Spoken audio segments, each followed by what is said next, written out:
मैंने कह दिया सो कह दिया। मेरी इजाजत के सिवा इस घर का एक पत्ता भी नहीं हिलना चाहिए। और मोहिनी बहू, तुम कह रही हो कि तुम्हें अपने मायके जाना है कुछ दिनों के लिए? ना मतलब ना। लेकिन माँ, मोहिनी बस 2 दिन के लिए ही तो जाने के लिए कह रही है। जाने दो ना उसे, इतनी भी क्या पाबंदी। हाँ माँ जी प्लीज। मैंने कहा ना एक बार। नहीं मतलब नहीं। और वैसे भी मोहिनी बहू, तुझे नहीं पता, मैं इस कलमुहे के खुराफाती इरादे बखूबी जानती हूँ। जब तू चली जाएगी ना अपने मायके, तब ये रात को देर से आएगा, देर से सोएगा और अपने दोस्तों को भी घर पे बुलाएगा। नील बेटा, तुझे क्या लगा अब तू छोटा नहीं रहा तो मेरे हाथ की पिटाई से बच जाएगा? ना बेटा ना, ऐसे पिटाई करूंगी ना कि बस मेरा फ्लाइंग बेलन और तेरा सर होगा। ये है लीला देवी, जिनकी इजाजत के बगैर शांति निवास का एक पत्ता तक नहीं हिलता। घर में लीला का पति घनश्याम, बड़ा बेटा नील, उसकी बीवी मोहिनी और छोटा बेटा अनिरुद्ध होते हैं। अनिरुद्ध की पढ़ाई पूरी हो चुकी होती है और अब उसकी शादी की उम्र हो गई थी और लीला अनिरुद्ध के लिए लड़की ढूंढने में लग जाती है। ओ पंडित जी, आप मुझे मत सिखाओ क्या सही है और क्या गलत है। मुझे मेरे अनिरुद्ध के लिए एकदम बेस्ट लड़की चाहिए, जो ज्यादा चालाक न हो और मेरे हुक्म को अपने सर आंखों पर रखे, ज्यादा बड़बोली ना हो और हाँ जी करके हर आज्ञा का पालन करे खुशी खुशी। लीला जी, आपको जिस तरह की लड़की चाहिए ना, उसे ढूंढने में थोड़ा समय तो लगेगा, क्योंकि इस कलयुग में सभी लड़कियां अपने पति और अपनी सास को अपने इशारों पर नचाने वाली होती हैं, आज्ञा मानने वाली नहीं। लीला कोई कठपुतली नहीं जो किसी के भी इशारों पर नाच ले। मैंने मोहिनी बहू को एकदम कस के थाम रखा है, वरना ये भी बाकी जंगली पंछियों की तरह उड़ जाएगी। अनिरुद्ध की शादी ऐसी लड़की के साथ ही होगी जिसकी कुंडली के सारे गुण मेरे अनिरुद्ध से मिलते हो और जो एकदम सीधी सादी और भोली भाली हो। कुछ दिनों बाद पंडित जी पंखुरी नाम की एक लड़की का रिश्ता लाते हैं।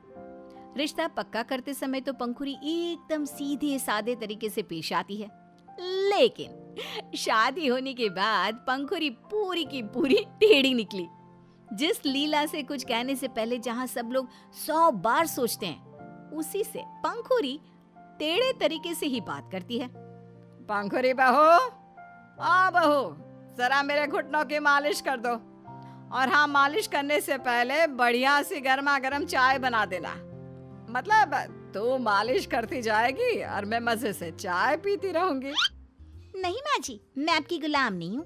पिछले 24 घंटे से मैं इस घर में आई हूँ और मैं कब से देख रही हूँ आपका नाटक। आप मोहिनी दीदी के साथ भी ऐसे ही पेश आती हो।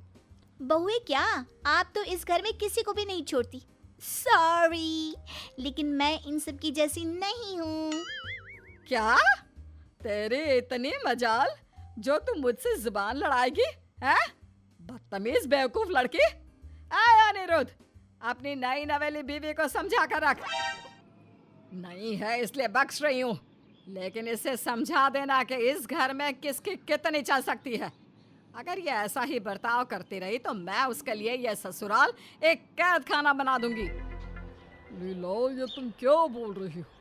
पूरा 1 दिन भी नहीं हुआ है छोटी बहू को आए। आप चुप बैठो, वरना किचन में पड़ी कैंची से आपकी जुबान काट दूंगी मैं। खबरदार।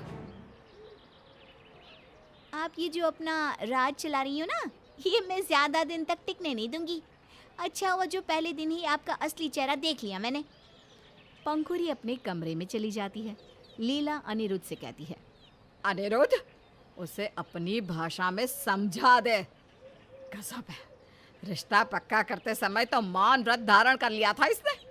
नैन नक्श दिखने में तो इतनी संस्कारी और मासूम लगती है, लेकिन मुंह खोलते ही हाय हाय हाय, राम जी सद्बुद्धि दे। अब जब गले में आफत बंध ही गई है तो क्या कर सकते हैं। लेकिन मैं भी लीला हूँ, टेढ़े को कैसे सीधा करना है मुझे अच्छे से आता है। अगले दिन जब पंखुरी अपना सारा काम खत्म करके अपनी सहेलियों को मिलने निकल रही होती है, तभी लीला दरवाजे के बीच खड़ी हो जाती है और उसका रास्ता रोक देती है। कहीं नहीं जाएगी तो? क्यों? मैं किसी का मर्डर करने नहीं जा रही हूँ, अपनी फ्रेंड्स के साथ किटी पार्टी करने जा रही हूँ। और वैसे भी मैंने घर का सारा काम तमाम कर दिया है। I mean, निपटा दिया है। तो आपके पास कोई रीज़न भी नहीं होना चाहिए मुझे जाने से रोकने के लिए। नहीं, फिर भी नहीं जाएगी तो।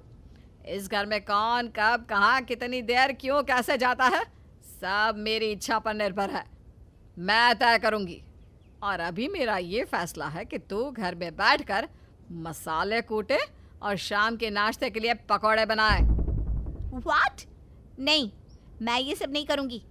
मैं क्या आपकी फुल टाइम नौकरानी हूँ जो जब चाहे आप मुझसे कुछ ना कुछ काम करवाती रहेंगी?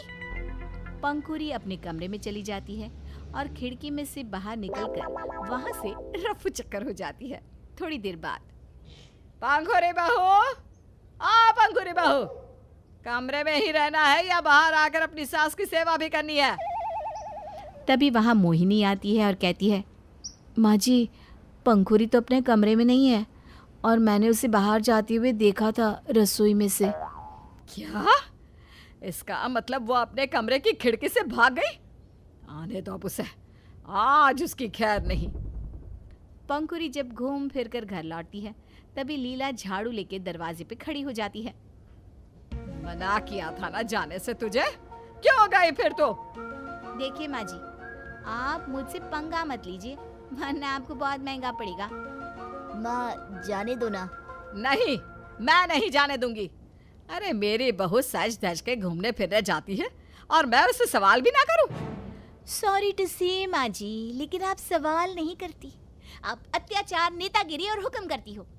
मैं चाहे घूमूं फिरूं, नाचूं गाऊं, हंसूं खेलूं, कुछ भी खाऊं, कहीं भी जाकर खाऊं, किसी के भी साथ जाऊं, जैसे चाहूं जाऊं। आपको क्या? पंखुरी, इतना कैसे बोल सकती हो तुम? हम बेटे होकर बोल नहीं पाए आज तक और तुमने तो बस चंद दिनों में आकर ही। वही तो, इसकी चमड़ी तो आज मैं उधेड़ कर रहूंगी। नील भाई, ये तो आप सबकी गलती है। आप सब हमेशा से यही तो करते आ रहे हो, इनके सामने भीगी बिल्ली बनकर रहते हो। लीला, छोटी बहू बिल्कुल सही कह रही है। तुम ये छोटी छोटी बातों पर हमें कुछ भी नहीं कह सकती। माँ जी, पंखुरी एकदम सही कह रही है। हम सब बस आपकी जूती की नोक के समान ही है।